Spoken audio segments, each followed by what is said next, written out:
showers. Gulf Stream.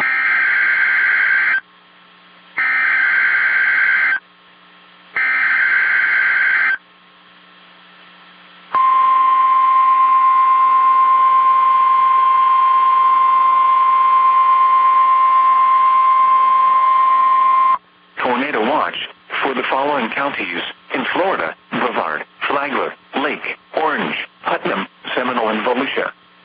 The National Weather Service has issued Tornado Watch number 6, effective until 7 a.m. Eastern Standard Time Sunday.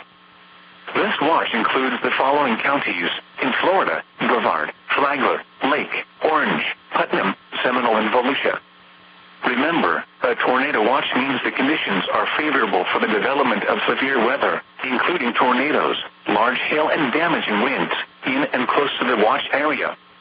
While severe weather may not be imminent, persons should remain alert for rapidly changing weather conditions and listen for later statements and possible warnings.